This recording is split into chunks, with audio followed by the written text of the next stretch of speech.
Imagine you're wearing a thin layer of clothing, and you're suddenly dropped 40 feet into freezing cold water. It's the stuff of nightmares, right? Well, now imagine you're doing it as an actor in a billion-dollar movie franchise. Any better? Well, maybe a little, but probably not much. Freezing is freezing, people, and this is a scenario Daniel Radcliffe and Emma Watson had to deal with while filming some of the Harry Potter movies. Today I'm diving into one of the most uncomfortable scenes they filmed, as well as a couple of other sore spots, literally, that the cast had to endure.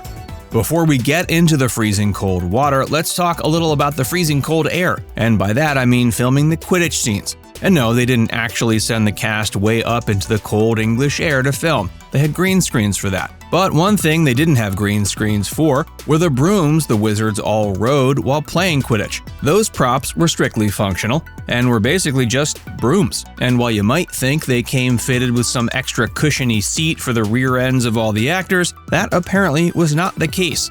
According to Daniel Radcliffe, filming the Quidditch scenes ranked near the top of his list of things he didn't enjoy while filming. In a 2009 press conference, Daniel said, quote, "It is not a pleasant experience, it does hurt quite a lot, and it is not something I would be rushing back to do." In fact, Radcliffe even joked that his favorite aspect of filming the 7th movie was that there was no Quidditch scenes, so his bum remained unbruised, at least as far as I know.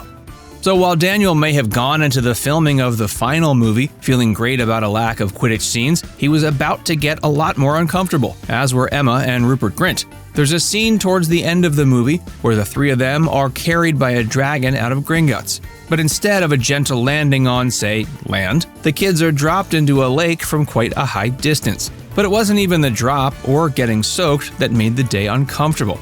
It was the fact that the lake itself was freezing. And because of the schedule of filming the next scene, the actors weren't allowed to wear anything under their costumes to protect them. I mean, you'd think not giving actors hypothermia would trump scheduling, but hey, what do I know? Said Emma, quote, "The lake wasn't heated, and because we had to get changed as part of the next scene, we couldn't wear anything underneath. I was lucky. I had my bottom half with some thermals on, but I was like, this must be a joke. It was so cold." She also mentioned that Rupert was so cold that he, at one point, thought his heart had stopped beating. So yeah, the lake was like heart-stoppingly cold. Not too surprising that Emma, Daniel, and Rupert had a miserable day of filming. Emma cites this as her least favorite day on set, and I can see why. Of course, it wasn't the only time Daniel had to deal with the complexities and physical rigors of filming in water. Heck, the guy seemed to be underwater a lot of the time, especially for a movie about wizards flying through the air, right?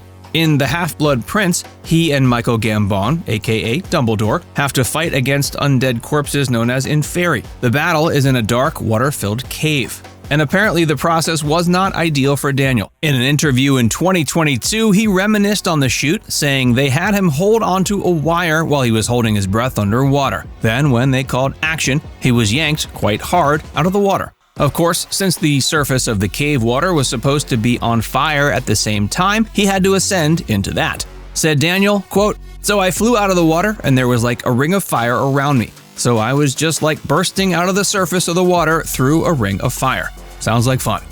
Of course, nothing can top the amount of underwater filming Radcliffe did for the famous wizarding tournament in Goblet of Fire. One of the challenges involved him and the other competing wizards trying to rescue their friends from underwater traps. That meant hours and hours of getting footage of them underwater. Daniel wasn't already scuba certified, so first he had to endure 6 months of training before they started filming. Then came the hard part.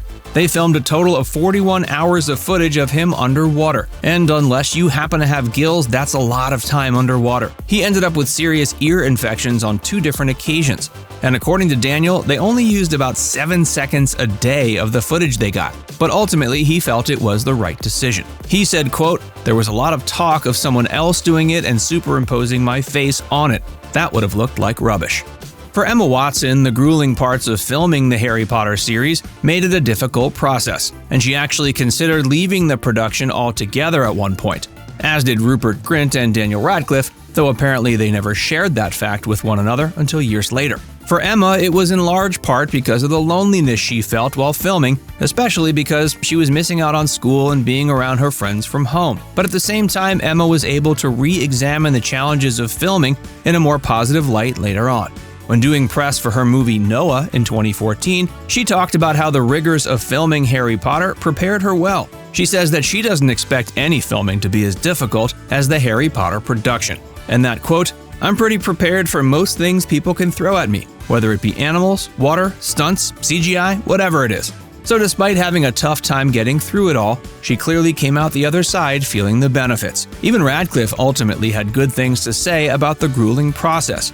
He talked about how there are a lot of things from filming that he would never want to do again, but that at the same time, he said, quote, "It was one of those moments you look back and you go, God, that's special." Okay, so now that you know all about the torture these actors went through for filming, I bet you wouldn't trade places with them, because besides their fame, fortune, talent, and good looks, they really don't have that much going for them. Okay, maybe we would all vote to trade lives with Daniel and Emma, but that doesn't make filming those scenes any easier, so props to them for getting through it. Have any thoughts about the filming of the Harry Potter movies? Pop them in the comments section.